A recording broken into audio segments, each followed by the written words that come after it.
Hello everyone, welcome back to another video. আজকের লেকচারে আমি আইডেন্টিফিকেশন অফ সাবঅর্ডিনেট ক্লোজ নিয়ে আলোচনা করব। অর্থাৎ গত লেকচারে আমি ক্লোজের প্রকারভেদ নিয়ে আলোচনা করেছি। ক্লোজ তিন ধরনের হয়: principal clause, subordinate clause, coordinate close. আজকে সাবঅর্ডিনেট ক্লোজ আবার তিন ধরনের হয়, অর্থাৎ noun clause, adjective clause, adverbial close. এই তিন ধরনের ক্লোজ নিয়ে আলোচনা করব। সাধারণত চাকরির পরীক্ষায় এসে থেকে একটা সেন্টেন্স দেওয়া থাকে, একটা সাবঅর্ডিনেট ক্লজ আন্ডারলাইন করা থাকে, তারপর আমাদের আইডেন্টিফাই করতে বলা যে এটা কোন ধরনের সাবঅর্ডিনেট ক্লজ, এটা কি নাউন ক্লজ, এটা কি অ্যাডজেক্টিভ ক্লজ, নাকি এটা অ্যাডভার্বিয়াল ক্লজ। তাহলে আজকের লেকচারে আমি ইজিয়েস্ট ওয়েতে কিভাবে সাবঅর্ডিনেট ক্লজ নির্ণয় করতে হয়, অর্থাৎ how to identify the noun clause, adjective clause, adverbial clause. সাধারণত চাকরির পরীক্ষায় একটা মার্কস এসে থাকে। তো আপনি যদি আমার লেকচারটা শুরু থেকে শেষ পর্যন্ত দেখেন, 100% শিওর আপনি ইজিলি 1 মার্কস অবটেন করতে পারবেন। তো প্রথমে আসি নাউন ক্লোজ। নাউন ক্লোজ আমাদের কিভাবে আইডেন্টিফাই করব, একদম ইজিয়েস্ট ওয়েতে আইডেন্টিফাই শিখিয়ে দেব। পরীক্ষার হলে টেম্পারেচার এমনি অনেক হাই থাকে, এত রুলস এত কিছু আমাদের মাথায় আসে না। তো নাউন ক্লোজ চেনার উপায় হচ্ছে একদম ইজিলি ট্রিক্সটা খেয়াল করুন। For example, I don't know what he wants. তো I don't know what he wants, এই পরীক্ষাটায় এই এক্সাম্পলটা আসলো সাপোজ। তো আপনি কিভাবে হোয়াট হি ওয়ান্টস এটা আন্ডারলাইন করা আছে, তো আপনি কিভাবে এটাতে নাউন ক্লোজ আপনি বুঝবেন কিভাবে, যেটা অ্যাডজেক্টিভ ক্লোজ না অ্যাডভার্বিয়াল ক্লোজ। সাধারণত তিন ধরনের সাবঅর্ডিনেট ক্লোজ হয়। তো অপশনে আরেকটা আমাদের প্রেপজিশন ক্লোজ অথবা ভার্ব ক্লোজ দিয়ে দেয়, কিন্তু আসলে প্রেপজিশন ক্লোজ বা ভার্ব ক্লোজ আছে কিনা আমার জানা নেই।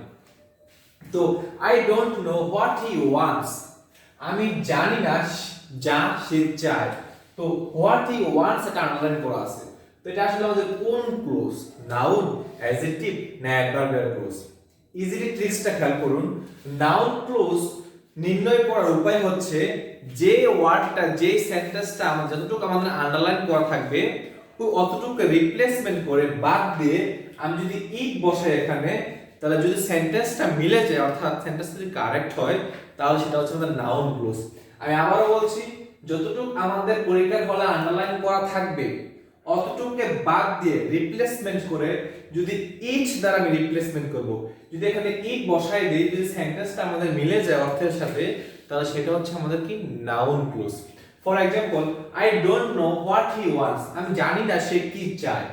তো হোয়াট হি ওয়ান্টস কে বাদ দিয়ে ইট বসান, আই ডোন্ট নো ইট, আমি ইহা জানি না। সেন্টেন্সটি কারেক্ট? Absolutely right, correct. কারণ আই ডোন্ট নো ইট, আমি ইহা জানি না। হোয়াট হি ওয়ান্টস এতটুকু বাদ দিয়ে রিপ্লেসমেন্ট করে যদি আমি ইট বসাই, তাহলে কিন্তু আমাদের সেন্টেন্সটা কারেক্ট হয়। তো I don't know what he wants, তো এতটুকু আমি বাদ দিয়ে যদি আমি ইট দ্বারা রিপ্লেসমেন্ট করি, যদি আমার সেন্টেন্সটা মিলে যায়, তো সেটা হচ্ছে আমাদের নাউন ক্লোজ। তো আই ডোন্ট নো ইট, এটা হচ্ছে আমাদের কি close? Noun clause. Second example, what he said is important. তো হোয়াট হি সেড এতটুকু আমাদের আন্ডারলাইন করা আছে। তো এটা আমাদের কোন close? Noun, adjective, adverbial close না প্রেপজিশন ক্লোজ? তো কোন ক্লোজ? হোয়াট হি সেড, এটাকে আমি রিপ্লেসমেন্ট করে ইট দ্বারা রিপ্লেসমেন্ট করি।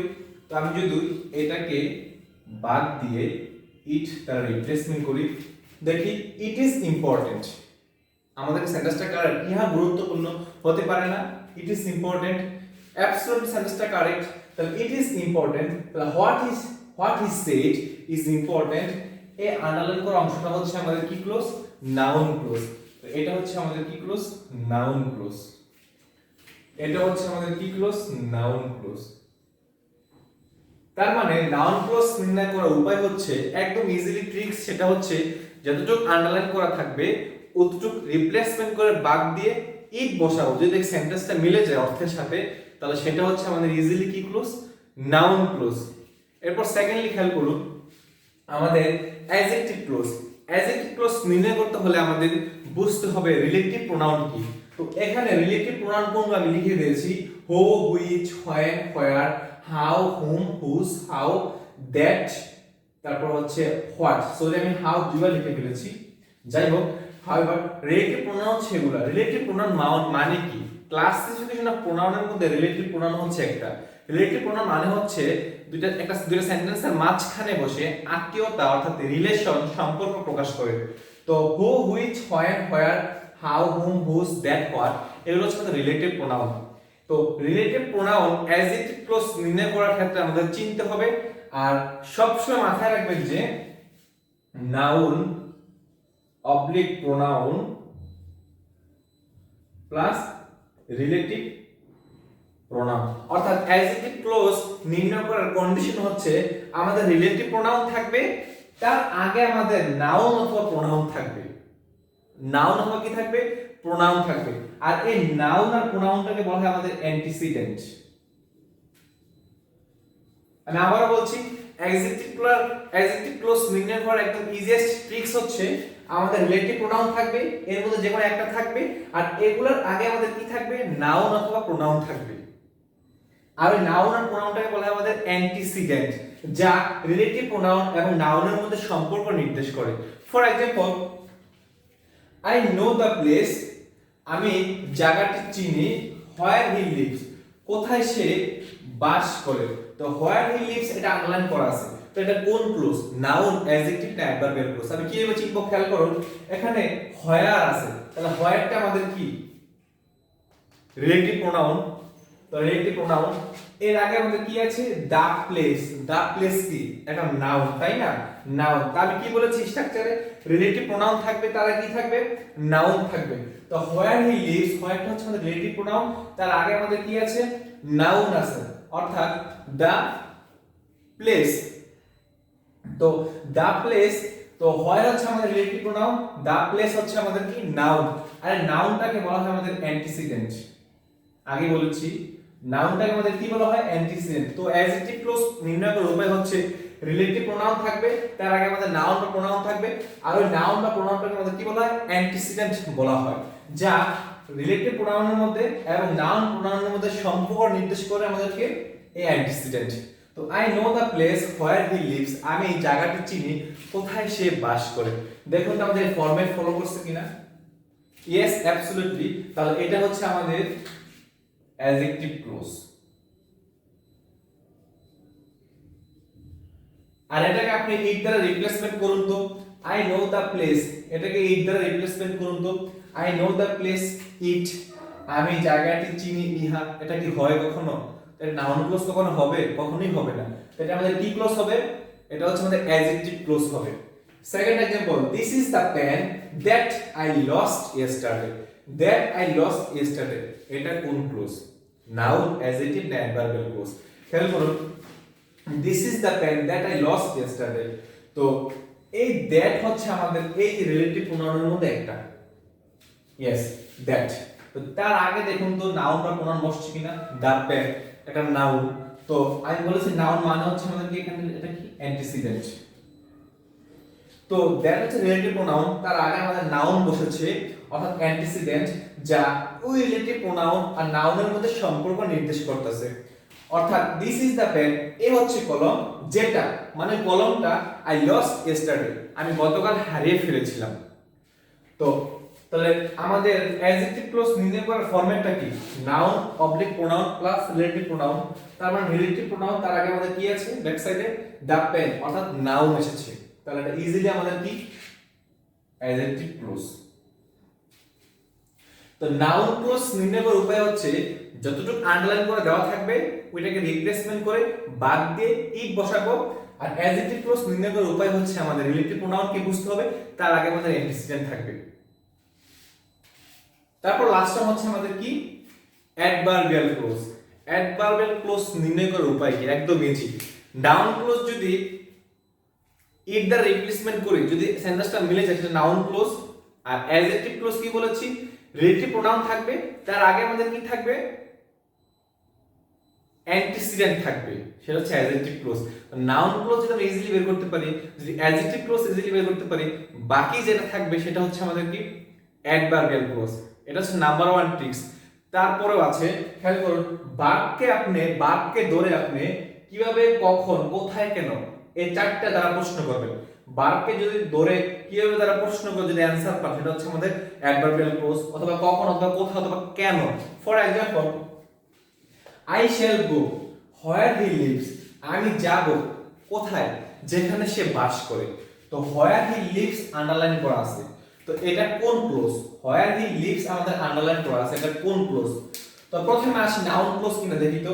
আই শ্যাল গো, আচ্ছা এটাকে আমি রিপ্লেসমেন্ট করে ইট বসালাম, দেখি নাউন ক্লোজ কিনা। তো আই শ্যাল গো ইট, আমি ইহা যাব, এটা কি হয়? আমি ইহা যাব, কোথায় যাব, কোন কিছু বলা আছে? নাউন ক্লোজ হবে না। দেখি এটা অ্যাডজেক্টিভ ক্লোজ কিনা। I shall go where he lives, where ঠিক আছে রিলেটিভ প্রোনাউন, কিন্তু হোয়ার এর আগে কি আমাদের অ্যান্টিসিডেন্ট আছে, কোন নাউন অথবা প্রোনাউন আছে? তাহলে এটা আমাদের কখনোই কি অ্যাডজেক্টিভ ক্লোজ না। তাহলে বাকি কি থাকে? অ্যাডভার্বিয়াল ক্লোজ থাকে। তারপরে আমি বুঝলাম যে এটা অ্যাডভার্বিয়াল ক্লোজ, আমি বুঝলাম না সাপোজ, তারপরে দেখি তার কোনো ট্রিক্স আছে কিনা। তো আই শ্যাল গো, আমি যাব, কোথায় যাব? প্রশ্ন করুন তো, আমি কোথায় যাব? আমি সেখানে যাব যেখানে সে বাস করে।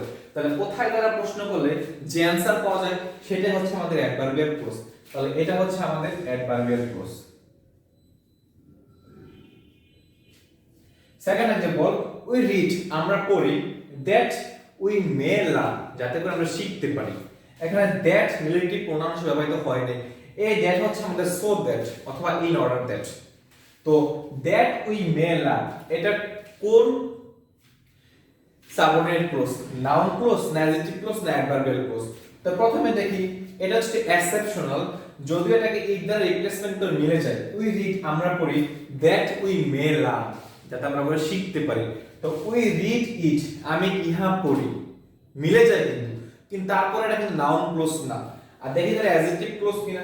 উই রিড, আমরা পড়ি, that we may learn, that ঠিক আছে ধরে নিলাম এটা রিলেটিভ প্রোনাউন, কিন্তু দ্যাট এর আগে কি আমাদের কি কোনো অ্যান্টিসিডেন্ট আছে, নাউন অথবা প্রোনাউন আছে? নাই, এটা হচ্ছে একটা ভার্ব, তাহলে এটা অ্যাডজেক্টিভ ক্লোজ হবে না। তাহলে আমরা পড়ি, আমরা কেন পড়ি? ভার্বকে প্রশ্ন করুন, রিড, আমরা কেন পড়ি? যাতে করে আমরা শিখতে পারি, এবং লক্ষ্য উদ্দেশ্য পারপাস থাকলে সেটা হচ্ছে আমাদের অ্যাডভার্বিয়াল ক্লোজ। এখানে বলেছি ভার্বকে যদি আপনি কিভাবে, কখন, কোথায়, কেন দ্বারা প্রশ্ন করেন, যদি অ্যানসার পান সেটা আমাদের কি ক্লোজ? Adverbial close. তো উই রিড, আমরা পড়ি, যাতে করে উই মে লার্ন, আমরা শিখতে পারি। তাহলে আমরা কেন পড়ি? আমরা পড়ি যাতে করে আমরা শিখতে পারি। তাহলে কেন দ্বারা প্রশ্ন করেছেন, তাহলে আপনি অ্যানসার পাইছেন, তাহলে সেটা হচ্ছে আমাদের কি ক্লোজ? Adverbial close. তাহলে এটা হচ্ছে আমাদের অ্যাডভার্বিয়াল ক্লোজ। তো এই ছিল আমাদের তিন প্রকার ক্লোজ নিয়ে আলোচনা, অর্থাৎ সাবঅর্ডিনেট ক্লোজ তিন ধরনের হয়, noun clause, adjective clause, adverbial close. তো পরীক্ষায় কিন্তু আমাদের এসে থাকে যে একটা সেন্টেন্স দেওয়া থাকে, একটা সাবঅর্ডিনেট ক্লোজ আন্ডারলাইন করা থাকে। ফর এক্সাম্পল, সবগুলো আমি এক্সাম্পল দেখিয়ে দিয়েছি, কোন নাউন ক্লোজ, কোন অ্যাডজেক্টিভ ক্লোজ, কোন অ্যাডভার্বিয়াল ক্লোজ। তো আপনি যদি আমার এই ক্লাসটা শুরু থেকে শেষ পর্যন্ত দেখে থাকেন, তাহলে ভিডিওটা কেমন লাগলো প্লিজ কমেন্ট সেকশনে জানান। আর আমার ভিডিওটা বেশি বেশি শেয়ার করুন, যাতে করে আপনার মাধ্যমে আরো অনেক মানুষ এরকম চাকরির অনেক কনফিউজিং টপিক পরীক্ষায় ইজিলি অ্যান্সার করে জীবনে কিছু একটা করতে পারে। তো আর কথা না বাড়িয়ে আমি আবারও পরবর্তী কোনো লেকচারে আপনাদের মাঝে হাজির হব। এই পর্যন্ত ভালো থাকুন, সুস্থ থাকুন, থাকুন তথ্যের সাথে, প্রযুক্তির সাথে। এই কামনা রেখে আমি হৃদয় আহমেদ আজকের মতো বিদায় নিচ্ছি। Take care and keep learning. By.